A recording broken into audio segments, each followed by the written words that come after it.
ngana manga o kota sasa ani nasasa gingingi ani ganganga ko bankoma ani sonkoma ko tema sunzu ani batema sunzu sa jula ani komi kolokolo duguma joshi jugu bolo mena yiri ko sa to ani lento so fana ani lenshima ko tarabali kundo brisa meme ko kami do to fin kri aboto fin wuri chori o ko likuru kle marakuru kono don ko li jurumani ko li barama dans ko ni ko hotep no joni tuma da marka josbati ka uruki ka bamakatama malo ya bani kano ka dege kologoto emotab dumia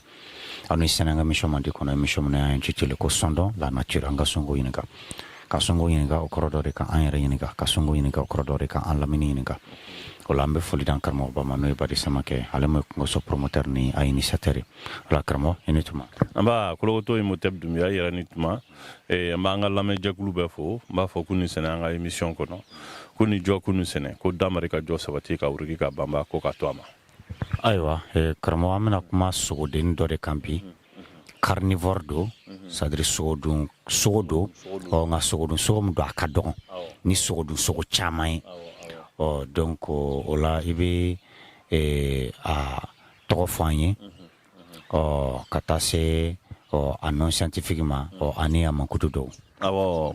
karamo ko to o nyini ngali jaranye e baro kame kungo so ya angoni be sogomsenu de mangutu fola mo parce que ou chaman de tununen do ka bon en sengoro voilà ni duguma bagandi do akadon abeta ka ke ba fo ko toto bonya ka boni toto idoni na kokora ko sebe ka balguya ba fo ni ma bamananga na ko shemne warani ale sogomseni de mimbe sogodu no e carnivore donc sogo o de ale bon si ça ale chemne warani o ba fo ale ma to kana ko mangouste voilà mangouste ale ye banye mi ni aye abe bola disigan duguma o abe rampe iba fo ko antna na fo ko sa fana be bola disigande mais sembe sala ngama sente sala nga mangusu no e chemne warani se nani balela bon ale petit mammifère de fana mimbe sindi adema imaya bon mo ba don abe chef raminke bare ale be boli che no fe ki pan ka che gosha tona ka kunchi ka kungolo semedun voilà o de bagayan le donc nous quoi le ma ko chemne warani oye togo jonjon de parce que sogo do de do oh c'est ne jateminake ale ñogon sogo munu be olu chamon be olu bi orangero do olu bi fin mesenu iridew ni fin ne du do toto nonu zonzan noni anyina na ainsi de suite no mais ale no olu bi hake kelena o nga olu katelena e parce olu be boluchuma ale te bolite abe arampere quoi donc sembala nga ati joka boliba fo tonu be boli choga mna o olu ka kenena ale ma ale fana bi sogodu bo olu fin tonu nti sogodu olu te sogodu mais ale be boli minke o de fana to dara le law parce que ko ale ma ko ispitade o koro ko fene mando min be duguma na be rampe quoi imaya o de ale donc nous nana kana afoko mangustu chela shiamsenu bala fo bisabaninko imaye bo malila no anyaye ani kowulu tegelene ani kowulu tekele kowulu ba dama nga niye shemne waraninde bo sisa niye bagan mimba an fenya an yere ya yemina anta kelen soro fiu abe boli akele jaja obe barake fla walsa ka shekuru ka fele danye ka soro ka a goshi ninga cheka dona itu kono quoi bon voilà si olu be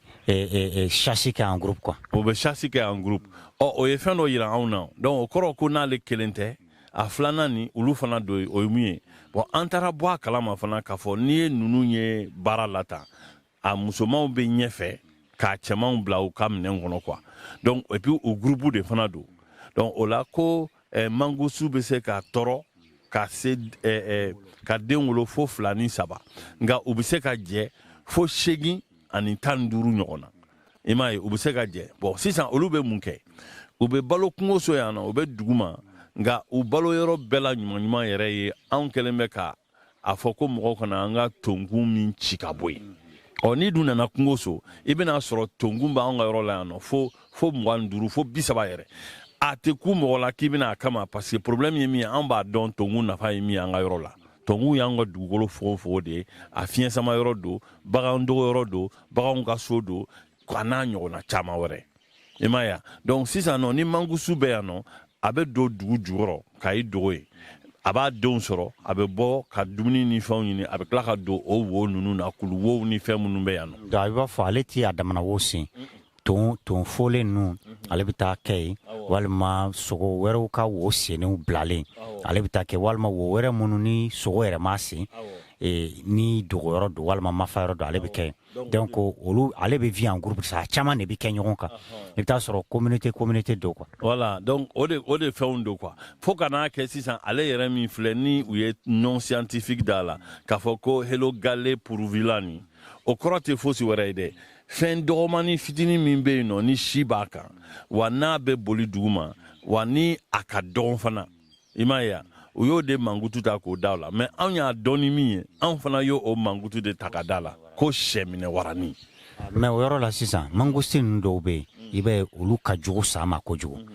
mais an ka yan mangostin ninnu ni o ye kelen ye parce que je pense que an ka yan ta ninnu bɛ wele ko mangouste naine d'Afrique o kɔrɔ de an ka o mangostin ninnu fana ye mangostin bɛɛ la dɔgɔman de a y'a fɔ mangostin tɔw ka bon ni an ta ninnu fana ye o ka dɔgɔ n'u bɛɛ ye mangouste naine ye a bɛɛ la fitinin de ye o yɛrɛ b'a fɔ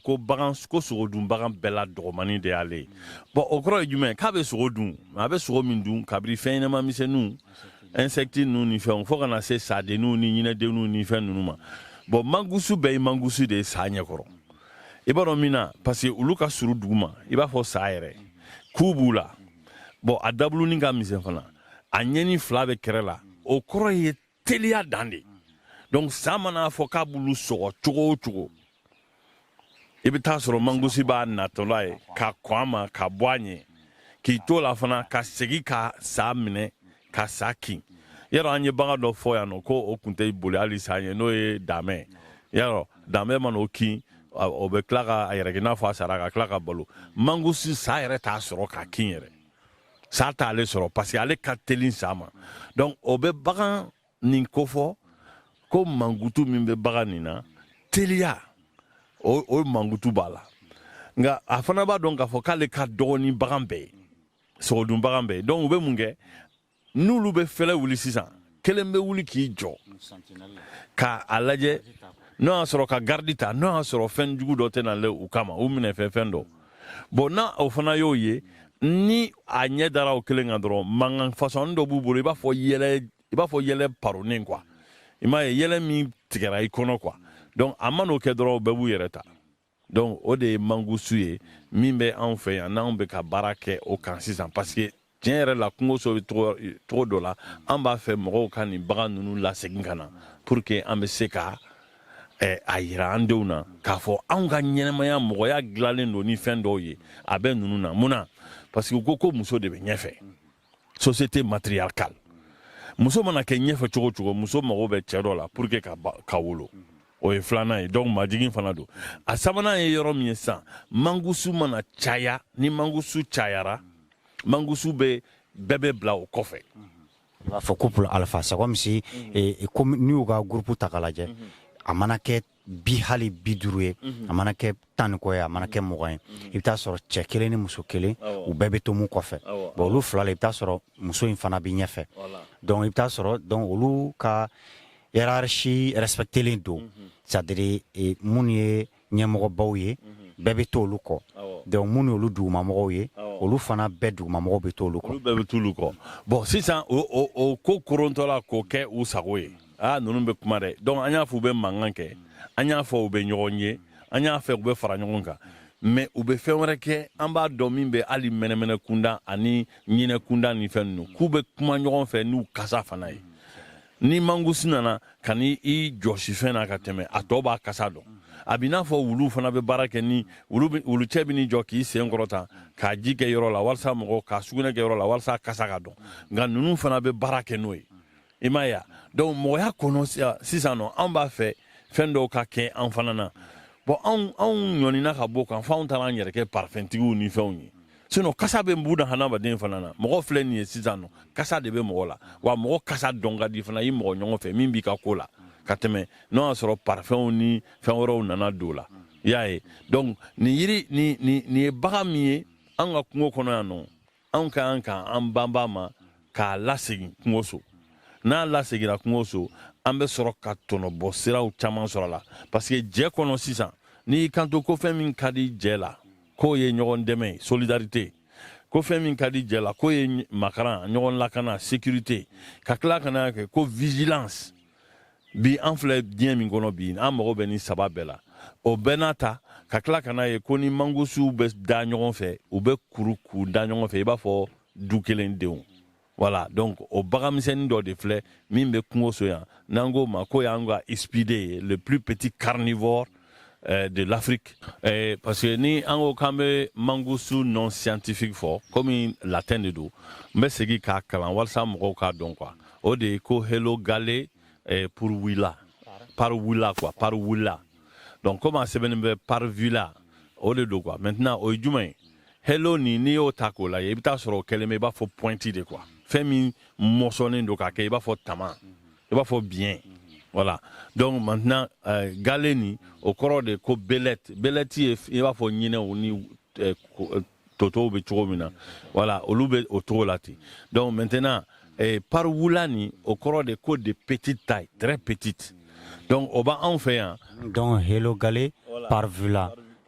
donc o de ye ko la petite belette la petite belette qui est très pointue il b'a fɔ une clou quoi donc o de do quoi donc maintenant an y'a fɔ ko non scientifique famille ye min ye quoi u ka denbaya la bari o denbaya ko nin bɛ min fɔ mɔgɔ dɔw bɛna sɛminɛ warani jate ko denbaya membre kelen dɔrɔn de o tɛ dɛ fɛn de fana do quoi u ɲɔgɔn 30 de bɛ diɲɛ kɔnɔ mangosi espèce 30 ɲɔgɔn o ye min fɛn o fɛn bɛ dugu ma n'u bɛ saw ni fɛnw gɛn u bɛ fɛn ɲɛnamaw dun u bɛ don wo ni fɛnw na o de kɛra ko les ispidés les herpestidés quoi les herpestidés o kɔrɔ fana ko fɛn o fɛn bɛ boli disi kan i b'a fɔ sa parce que n'i ko ko reptile sisan anw fɛ yan tubabukan na hali korokara bɛɛ bɛ don o la kaana ninnu bɛɛ bɛ don o la saw bɛ don o la i m'a ye wa donc mangusu fana bɛ voilà olu bɛɛ bɛ jate o fɛ donc nin ye bagan ɲɛnɛmaba de y'an ka ɲɛnɛmaya la an kɛlen bɛ ka min latunu a tununen a mangutu bɛ ka tunu u ka jɛ kɛcogoya u ka musokisɛya ɲɛfɛla la ka musow bila ɲɛfɛ ka baaraw ni fɛnw kɛ ka jɛ dilan n'a ye o fɛn dɔ don quoi ani fana ɲɔgɔn kɔlɔsi i y'a ye ɲɔgɔn kɔlɔsi ye jumɛn ye ko ni mɔgɔw bɛ baara la e k'a jateminɛ sisan ko an ka sɛnɛkɛla minnu bɛ foro kɔnɔ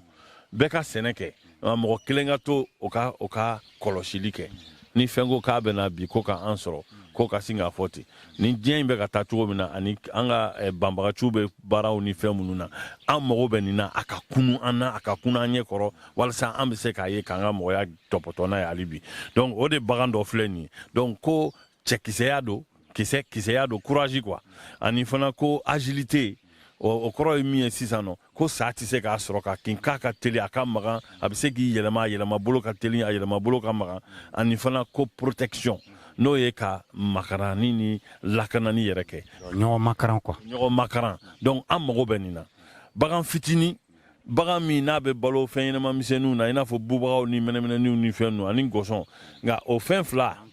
voilà o fɛn fila ale tɛ siran olu ɲɛ gɔsɔn ani sa n'i ye mɔgɔw maga mɛn nin fɛn fila kan yɔrɔ i b'a fɔ k'a fɔ ko danni kɛra ka sungun la kɛɲɛ ka taa nin bagan fitinin sɔrɔ a tɛ siran nin fɛn fila de ɲɛ gɔsɔn ani sa i m'a ye donc ko bagan min don fana n'i y'a sɔrɔ k'a mara a ka teriya ka bon kojugu o kɔrɔ ye k'a bɛ dege mɔgɔ la a kolo ka di a ka teriya ka bon kojugu ani mɔgɔ bɛ dege ɲɔgɔn na i m'a ye a bɛ don mɔgɔ fariw ni fɛnw na an bɛ mɔgɔw dɔn minnu ye mangustu mara u b'a fɔ de mangustu tubabukan na k'a sɔrɔ sɛminɛ waranin de don anw fɛ yan nɔ mɔgɔw ye mangustu mara ka a tɔpɔtɔ so kɔnɔ ka dɔw b'a fɔ ko sivetiniw fana quoi k'a bila kaziniw kɔnɔ u bɛ to k'a ye a bɛ boli a bɛ wurule ni fɛn ninnu kɛ a ka di mɔgɔw ye sokɔnɔna la donc bagan ɲɛnɛman de don an kana to a ka tunu pepewu bari n'a tununa a n'a mankutu bɛ tunu bon ni y'a bamanankan tɔgɔ ye sisan i bɛ taa sɔrɔ komi mali kan mɛnnaw ka ca fulatɔgɔw bɛ yen bosotɔgɔw bɛ yen marakatɔgɔw bɛ yen miyangatɔgɔw bɛ yen a bɛɛ n'a mankutu don an k'an jigɛlɛya a kana tunu ni nin bɛɛ ye parce que n'ale tɛ yen dɔrɔn nin ko nin bɛɛ de bɛ mada donc an bɛ se ka min fɔ mangusko la n'o ye sɛminɛ warani ye kungoso yan o de ye nin ye n b'aw bɛɛ fo donc o la hakili la nin bɛ somɔgɔ sama bɔ a fɔra cogoya min na donc o la an tun bɛ ka kuma mangouste de kan mangouste ye jumɛn ye la mangouste naine d'Afrique n'o de ye sɛminɛ warani ye Hello Gale parvula voilà Hello Gale parvula o la laɲini ye de ka kalan bɛ sɔrɔ ninnu bɛɛ fɛ bon i b'a ye k'a fɔ ninnu organiselen don u ka hiérarchie respectelen don i bɛ taa sɔrɔ il y a un couple alpha avec un femelle dominant donc i b'a ye o ka subordonnew bɛ yen o fana dugumamɔgɔw bɛ yen donc o la i b'a ye u organiselen don cogoya min na ni den sɔrɔla u bɛɛ de bɛ jɛ ka den ladaro n'o de ka entretenir donc i b'a ye fana n'u bɛ chasse la n'u bɛ dumuni ɲini na i b'a ye u bɛ jɛ k'a kɛ wa dɔ bɛ sentinelle monter pour que olu kana to dumuni ɲini na fɛn wɛrɛ kana na olu fana kɛ a ka dumuni ye quoi donc o la n'u ye dumuni sɔrɔ fana donc n'u b'u mafa yɔrɔw la fana donc i b'a ye n'u sigana ko bɛ yen dɔrɔn dɔ bɛ kɔlɔsili kɛ ka tɔw lasɔmi joona voilà donc o la an bɛ bɔ kuma kɔnɔ ko yaman dɔgɔn triple hotep ngana manga kota sasa ani na sasa gingingi ani ganganga ko bankoma ani sonkoma ko tema sunzun ani batema sunzun sa jula ani komi kolokolo duguma joshi jugu bolo mena yiri ko sa to ani lento so fana ani lenshima ko tarabali kun do brisa meme ko kami do to fin krikri aboto fin wuri chori o ko likuru kele marakuru kono don ko koli jurumani koli barama dans ko ni ko